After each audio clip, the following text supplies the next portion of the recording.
नमस्कार दोस्तों, मैं हूं मधुकर शर्मा और आज हम बात करने वाले हैं ब्रेकआउट्स की। ब्रेकआउट्स क्या होते हैं, क्यों आते हैं और हमें ब्रेकआउट्स के समय किन किन चीज़ों का ध्यान रखना पड़ता है।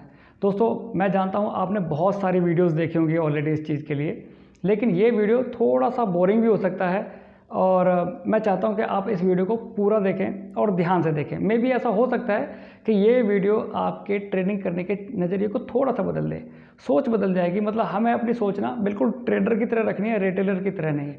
क्योंकि मार्केट में ना अच्छे लोग तो हैं ही हैं, साथ में बुरे लोग भी हैं जो आपका ना पैसा लेना चाहते हैं, मतलब आपकी जेब से पैसा निकालना चाहते हैं। कई बार क्या होता है ना, फेक ब्रेकआउट आते हैं और जो ऑपरेटर है ना वो क्या करते हैं, बहुत ऊपर लेके चले जाते हैं स्टॉक को और ऊपर ले जाके अपना माल ना आम रिटेलर के हाथ में थमा देते हैं ऊपर ले जाके और ख़ुद पैसा बना के निकल जाते हैं। तो इन चीज़ों से बचना भी है, साथ में जेन्युइन ब्रेकआउट को पकड़ करके और हमें अच्छे प्रॉफिट्स भी बनाने हैं।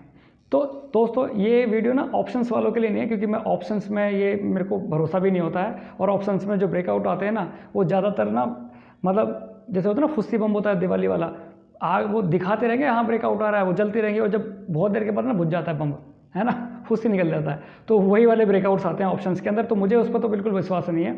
आज हम बात करेंगे केवल स्टॉक्स में, और स्टॉक में जो ब्रेकआउट आते हैं ना वो ज़बरदस्त होते हैं और मतलब इतने बढ़िया प्रॉफिट्स देते हैं जिनकी आप कल्पना भी नहीं कर सकते। दोस्तों, अगर किसी कंपनी के अंदर ब्रेकआउट आता है ना तो सबसे पहले गूगल पर जाके सर्च करके देखो कि इस कंपनी के अंदर कोई न्यूज़ तो नहीं आई है। न्यूज़ दो तरह की होती है, एक फ्यूचरिस्टिक न्यूज़ होती है और एक होती है टेम्परेरी न्यूज़। टेम्परेरी न्यूज़ का मतलब होता है कि कोई छोटा मोटा ऑर्डर मिल गया किसी कंपनी को तो 2-4 दिन के लिए स्टॉक भागेगा, उसके बाद फिर नीचे आ जाएगा। और एक होती है फ्यूचरिस्टिक न्यूज़। जैसे मैं एक उदाहरण देख के बताता हूँ। जैसे किसी कंपनी ने ABCD कंपनी है कोई, उसने क्या किया है, एक रिन्यूएबल पावर एनर्जी प्लांट खोला है। मतलब किसी ने सोलर पावर एनर्जी प्लांट खोल लिया, तो मतलब सोलर पावर से तो क्या है, भविष्य में इनकम आती रहेगी।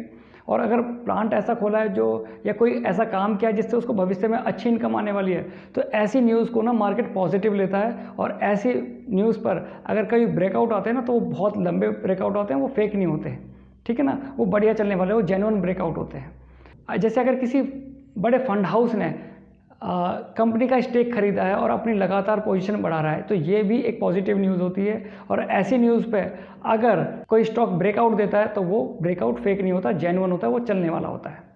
अब देखते हैं कि अगर कोई न्यूज़ भी नहीं आती है और किसी फंड हाउस ने एंट्री भी नहीं की है और उसके बाद भी अगर ब्रेकआउट आया तब क्या करना होता है। अब मैं लेकर के चलता हूँ आपको अपनी कंप्यूटर स्क्रीन पर और दिखाता हूँ कि कैसे पकड़ते हैं जेन्युइन ब्रेकआउट। दोस्तों, आ चुके हैं हम अपनी कंप्यूटर स्क्रीन पे और मैं आपको दिखाता हूं कि कैसे ब्रेकआउट्स पकड़े जाते हैं और ब्रेकआउट्स को पकड़ के हम कैसे बड़े बड़े प्रॉफिट्स कैप्चर कर सकते हैं। तो सबसे पहले हमने तो देखा था कि फंडामेंटल अगर कंपनी अच्छी है और उसके रिजल्ट अच्छे आ रहे हैं, अगर हमें पता नहीं है कि रिजल्ट्स कब आने वाले हैं या रिजल्ट्स में आने में भी थोड़ी देरी है, कोई न्यूज़ भी नहीं आई है, उसके बाद भी अगर कोई स्टॉक भाग रहा है, तो हमें सबसे पहले उसके फंडामेंटल चेक करने हैं। कंपनी के फंडामेंटल अच्छे हैं, कंपनी लगातार प्रॉफिट बना रही है, तो उसके बाद देखो हम क्या करते हैं। देखो ये है चार्ट मझगांव डॉक का। अगर आप यहाँ से देखेंगे ना तो यहाँ पर भी एक ब्रेकआउट आया है और इसके बाद एक यहाँ पर भी ब्रेकआउट हुआ है। लेकिन ब्रेकआउट आने से पहले ना कंपनी एक रेंज में चल रही थी। देखो एक ये रेंज है, इस रेंज को देखो, एक रेंज बनाई हुई थी, ठीक है ना। अब हम थोड़े से टेक्निकल को लेकर चलते हैं कि अगर हमें ब्रेकआउट्स पकड़ने हैं तो टेक्निकल का तड़का लगाना पड़ेगा। अब हम साथ में यहाँ पर जोड़ लेते हैं RSI को। RSI हमने देख लिया। देखो अब हमें करना क्या है, सबसे पहले तो हमें देखना है कि भाई इसने इस रेंज को ब्रेक किया है नहीं किया। देखो ये जो रेंज चल रही थी ना, लगभग नवंबर 2022 से चल रही थी और जून 2023 तक चल रही है, मतलब लगभग 1 साल से, मतलब बहुत दिनों से, कई महीनों से लगातार ये एक रेंज के अंदर घूम रहा था। अब इसने इस रेंज को तो ब्रेक कर लिया। अब हमने देखा कि वॉल्यूम के साथ ब्रेक किया। देखो वॉल्यूम भी दिखाई दे रहा है ना यहाँ पर, वॉल्यूम के साथ ब्रेक किया, तो दो चीज़ें तो हो गई, एक तो उसने उस रेंज को ब्रेक कर लिया, साथ में वॉल्यूम के साथ ब्रेक किया, मतलब पूरी ताकत के साथ ब्रेक किया है। अगर हम इस कैंडल को देखेंगे ना तो इसमें कोई बहुत ज़्यादा बड़ी विक नहीं है। देखो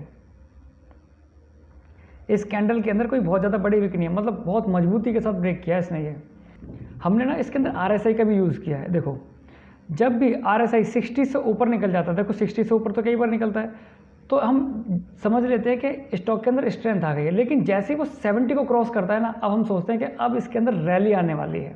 अब देखो यहाँ पर इसने 70 को क्रॉस किया, पहले भी इसने 70 को ब्रेक किया है, देखो यहाँ पर भी 70 को ब्रेक किया है, लेकिन जब इसने पहले 70 को ब्रेक किया था ना, इसने पहले वाले लेवल को ब्रेक नहीं किया था, देखो लेवल के नीचे ही था यहाँ पर। इस बार इसने 70 को ब्रेक किया, साथ में पिछले वाले लेवल को भी ब्रेक किया है और वॉल्यूम के साथ ब्रेक किया है। तो इसका मतलब ये ब्रेकआउट बढ़िया है, ये ब्रेकआउट चलने वाला लगता है, ठीक है ना। जब भी RSI 70 के ऊपर पहुंच जाए, 60 से ऊपर हो और 70 तक, अगर यहाँ पर RSI है और पिछले वाले लेवल को भी ब्रेक कर दिया, साथ में वॉल्यूम भी है, तो समझ लो ये ब्रेकआउट मतलब जेन्युइन ब्रेकआउट है। अब यहाँ से देखो, जब इसने तीन चीज़ों को सेटिस्फाई किया और देखो उसके बाद कितनी बड़ी रैली आई, मतलब जो रैली आई है ना अभी तो रुक ही नहीं रही, चल ही रहा है, ठीक है ना। अगर यहाँ तक भी किसी ने क्या प्रॉफिट बुक किया तो कितना हो जाएगा, करीब यहाँ पे आसपास मिल जाएगा, 918 के आसपास लिया है और भाई साहब 2.5 गुना के आसपास हो गया है प्रॉफिट। मतलब ये होते हैं, इस तरीके से पकड़े जाते हैं बढ़िया ब्रेकआउट्स। अब एक उदाहरण और दिखाता हूँ जो इससे थोड़ा सा डिफरेंट है, देखते हैं वहाँ पर कैसे ट्रेड करते हैं हम। अब ये हमने चार्ट खोल लिया बजाज फाइनेंस का। अब देखो बजाज फाइनेंस पे, इस पर भी हम RSI लगा लेते हैं, RSI, ठीक है ना, RSI हमने यूज़ कर लिया। अब देखते हैं कि इसको हम कैसे प्रॉफिट में कन्वर्ट कर सकते हैं। अब देखो कहीं पे ब्रेकआउट दिखाई दे रहा है इसके अंदर, मैं दिखाता हूँ कहाँ पर ब्रेकआउट है। देखो इसने चैनल का ब्रेकआउट दिया है, इसको मैं, ये देखो, अगर इसको हम यहाँ से क्लिक करते हैं, यहाँ पे एक लाइन खींच लेते हैं, ऐसे टच कर लेते हैं और देखो ये बना लिया हमने चैनल। स्टॉक ये कब से है, सितंबर 2022 से लेके 25 अप्रैल 2023 तक, मतलब यह सितंबर से और 23, मतलब कई महीनों से लगातार 4-5 महीनों से एक चैनल के बीच में ये ट्रैवल कर रहा था शेयर। अब इस चैनल को यहाँ पर ब्रेक किया है। जब इस चैनल को ब्रेक किया तो उस वक्त RSI कितना, लगभग 60 और 70 के बीच में है, मतलब स्ट्रेंथ वाले मूड पे आ चुका है। 60 से जब ऊपर होता है ना तो समझ लो, वैसे तो खैर 50 से भी ऊपर होता है तो स्ट्रेंथ आ जाती है, लेकिन 60 पर कंफर्म हो जाता है कि हाँ भाई अब इस स्टॉक के अंदर स्ट्रेंथ आ गई है। 60 और 70 के बीच में हम मजबूत स्थिति मान सकते हैं किसी भी स्टॉक की। और यहीं पर जब 60 और 70 के बीच में था ना, तभी इसने इसको ब्रेक किया और बहुत अच्छे खासे, मतलब बड़ी कैंडल बनाई, ठीक ठाक कैंडल बनाई है। लेकिन आप एक चीज़ पर ध्यान दोगे ना, यहाँ पर अगर वॉल्यूम चेक करोगे ना तो लगभग ऑर्डिनरी वॉल्यूम है, लगभग ऐसा ही चल रहा है, वॉल्यूम कम नहीं है, वॉल्यूम ठीक ठाक है लेकिन ऑर्डिनरी है। लेकिन अगर यहाँ पर देखोगे ना, बीच में हरी कैंडल ज़्यादा है, रेड कैंडल भी है पर रेड कैंडल छोटी छोटी है, पर हरी कैंडल बड़ी बड़ी है इसके बीच में। इसका मतलब ये है कि जब भी स्टॉक के अंदर बड़ी बड़ी हरी कैंडल बनने लगे, बने लगभग बराबर की लेकिन बड़ी बड़ी बने, हरी कैंडल ज़्यादा हो, इसका मतलब ये है कि स्टॉक के अंदर अब यहाँ से तेज़ी आ सकती है। साथ में हमें एक चीज़ और चेक करनी है, अगर कभी वॉल्यूम बहुत अच्छा ना हो, ब्रेकआउट भी आ रहा है, साथ में स्टॉक के अंदर स्ट्रेंथ भी मतलब RSI भी 60 और 70 के बीच में है, तो एक चीज़ हमें और चेक करनी है, वो है डिलीवरीज। उस स्टॉक में देखो कि पिछले कुछ दिनों में या पिछले कुछ हफ्तों में डिलीवरीज कितनी उठाई जा रही है। अगर लार्ज कैप कंपनी है या मिड कैप कंपनी है तो 35% से अगर ऊपर डिलीवरी उठाई जा रही है, मतलब 35%, 40%, 45% या 50% से ऊपर डिलीवरीज उठाई जा रही है, इसका मतलब ये है कि अब वो स्टॉक ना बेस बना रहा है अपना, अब यहाँ से भागने के लिए तैयार है। कभी भी उसके अंदर ब्रेकआउट आ सकता है। जब बेस बना लेता है ना कोई भी स्टॉक, अच्छी डिलीवरी से उठाई जाती है, तो समझ लो अब वो भागने के लिए तैयार है यहाँ से, और कभी भी उसको एक छोटा सा ट्रिगर चाहिए उठने के लिए, और वो तभी ब्रेकआउट दे देता है। तो दोस्तों डिलीवरीज चेक करना बहुत ज़रूरी है। आप NSE की वेबसाइट पर जाके किसी भी स्टॉक की डिलीवरीज चेक कर सकते हो, या गूगल पर जाके लिखो किसी भी स्टॉक का नाम और डिलीवरीज NSE, बस उस पर जाके देखो और आप चेक कर सकते हो उसकी डिलीवरीज। दोस्तों आज हमने सीखा कि कैसे ब्रेकआउट्स पर हम ट्रेड पकड़ सकते हैं और अर्न कर सकते हैं बहुत अच्छा प्रॉफिट। दोस्तों एक चीज़ हमेशा याद रखना, अगर कोई भी ब्रेकआउट या कोई भी स्टॉक सेटिस्फाई नहीं करता है ना हमारे पैरामीटर्स को जो हमने बनाए हैं, तो हमें वो ट्रेड छोड़ देनी है, हमें कभी वो ट्रेड नहीं करनी है। जैसे कि अगर फंडामेंटल अच्छे नहीं है कंपनी के, वॉल्यूम अच्छा नहीं है, डिलीवरीज अच्छी नहीं उठाई जा रही, या कोई अच्छी न्यूज़ भी नहीं आई, किसी का अच्छा स्टेक भी नहीं है, कोई मतलब कुछ भी ऐसा नहीं बन रहा है जिसकी वजह से वो स्टॉक भाग रहा है, तो हमें कभी भी ऐसे स्टॉक के अंदर अपनी एंट्री नहीं बनानी है। ठीक है ना दोस्तों, रूल्स आर रूल्स, रूल्स को फॉलो करना बहुत ज़रूरी है, आप रूल्स नहीं तोड़ सकते। ठीक है ना दोस्तों।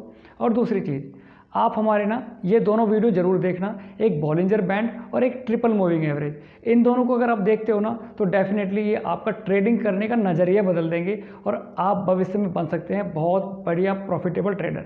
इन दोनों के लिंक मैंने डिस्क्रिप्शन बॉक्स में डाले हुए हैं, आप इनको एक बार ज़रूर देखें। दोस्तों आज की वीडियो में केवल इतना ही, मिलते हैं नेक्स्ट वीडियो में, तब तक के लिए जय माता की, जय श्री राम।